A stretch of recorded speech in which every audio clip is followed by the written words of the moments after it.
ബേസുമുണ്ട്. ആ ബേസിനെ കറക്റ്റായിട്ട് അടയ്ക്കാൻ പാകത്തിലുള്ള ഒരു ഗ്ലാസ് ബോക്സുമുണ്ട്. കാണാമല്ലോ, എം ടി ആയിട്ടുള്ള ഒരു ഗ്ലാസ് ബോക്സാണ്. നമ്മുടെ ഭൂമി ഇന്ന് ഇങ്ങനെ ആയിക്കൊണ്ടിരിക്കുകയാണ്, എം ടി ആയിക്കൊണ്ടിരിക്കുകയാണ്. ഒരു വശത്ത് നോക്കിക്കഴിഞ്ഞാൽ മറുവശം കാണുന്നത് പോലെ എം ടി ആയിക്കൊണ്ടിരിക്കുന്നതാണ് ഇന്ന് നമ്മുടെ ഭൂമി. കാരണം മരങ്ങളില്ല, മരങ്ങളെല്ലാം നമ്മൾ പല പല ആവശ്യങ്ങൾക്കായി വെട്ടിപ്പൊളിച്ച് കളയുന്നു. അതിന്റെ ഭാഗമായി നാം അനുഭവിക്കുന്ന മാരകമായ ചൂട്. ഇന്ന് ഉച്ചയ്ക്ക് തന്നെ നമ്മുടെ ഘോഷയാത്ര പോയിട്ട് വന്നപ്പോൾ പല അധ്യാപകരടക്കം ക്ഷീണിച്ച് അവസരമായിട്ടാണ് വന്നത്. നമുക്ക് ലഭിക്കുന്ന ചൂട്. മലയാളത്തിന്റെ പ്രിയ കവി ONV പറഞ്ഞതുപോലെ നമ്മുടെ ഭൂമിക്ക്, നമ്മുടെ അമ്മയ്ക്ക് നാം ചരമം ഉൾപ്പെടുത്തിക്കൊണ്ടിരിക്കുകയാണ്.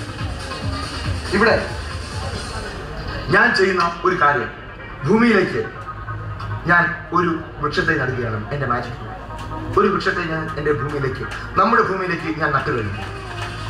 പക്ഷേ ഈ ഒരു വൃക്ഷത്തെ അങ്ങനെ തന്നെ നിൽക്കുകയാണ്.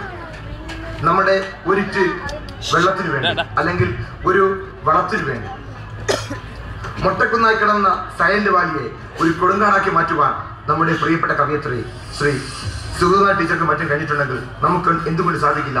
കാരണം ഭൂമി നമുക്ക് അമ്മയാണ്, ദേവിയാണ്. നമ്മൾ ഒന്ന് ചെയ്തു കഴിഞ്ഞാൽ ഒരു നല്ല കാര്യമാണെങ്കിൽ അമ്മ ഒന്നിന് 10 നമുക്ക് തിരികെ തരും. എങ്ങനെയല്ലേ? ഇതാ ഇങ്ങനെ. Thank you.